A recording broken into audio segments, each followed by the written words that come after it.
Today, I want to share with you the story of EagleTalks, the first TED-style student organization on Culver campus. I want to share with you my experience with EagleTalks because apart from the application materials I have sent to you before, which focus on the materialization of my achievement and awards, EagleTalks embodies the process of how I tripped and fell over the concept of leadership but gradually learned about it as I got myself back up. As you might know, Culver is a school defined by leadership development, and Culver Military Academy for Boys actually have a military tradition that was dedicated to educating leadership among boys enrolled at Culver. From squadron commanders taking charge of their battalion of cadets to Culver Girls Academy leaders talking about their club activities on all school meeting stages, I looked up to these leaders on Culver campus. I wanted to become one of them. I imagined myself having my group of audiences listening to me talking and a group of people to lead. EagleTalks was my chance to join these leaders and become one of the leaders on Culver campus myself. A word that really defines me is public speaking. I have been on the Culver speech team for 3 years, and I have just been elected to serve as the Culver speech team captain for my senior season. And that is where really the idea of EagleTalk came from, and is why I chose public speaking events as the major media through which EagleTalk communicates with its audiences. Over the summer, I daydreamed about EagleTalks. I fantasied about how good an idea this student organization is and how it is going to succeed. I also fantasied about how students on Culver will look up to me as the leader of this great student organization. These fantasies and daydreams greatly boosted my ego over the summer. Through all these fantasies and daydreams, I started to gradually think that EagleTalks is such a good idea and powerful organization that people will automatically come to me.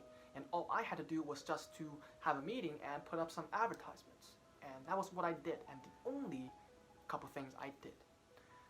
At that first meeting I organized, I was very thrilled, and I prepared all the chairs and a very special presentation for my prospective speakers, and I also arrived at the meeting room very early with my partner, Lily, and my club advisor, Miss Cern. That meeting ended up being a disaster. Only 2 people who were my friends and agreed to show up came, and no one else. I had to embarrassingly deliver the prepared presentation to these awkward audiences, and I wasn't even there to look into the eyes of my club advisor and my partner. I thought that I was a disappointment to them and that I wasn't capable enough to lead this student organization. After that meeting, I never did anything with EagleTalks again. To me, EagleTalks was dead.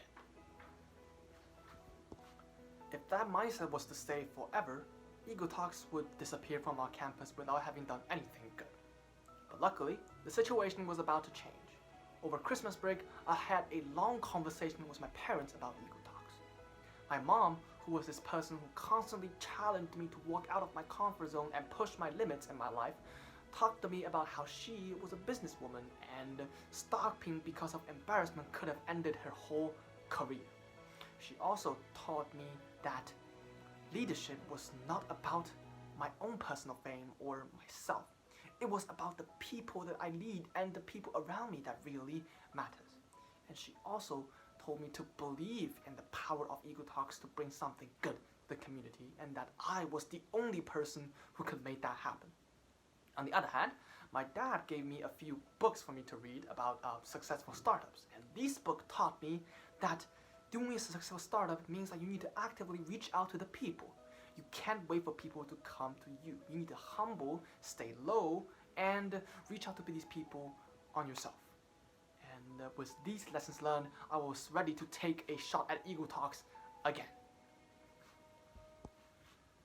This time, doing things differently, I reached out to the prominent people who have done great things on the Culver campus and wrote hundreds of invitation letters to them to invite them to become prospective speakers for EagleTalks.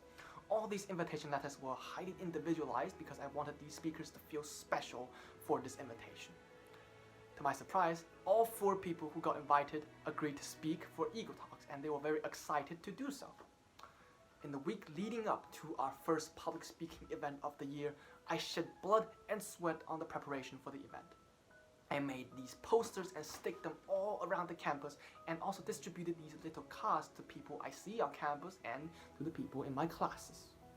EagleTalks' first event ended up being a huge success.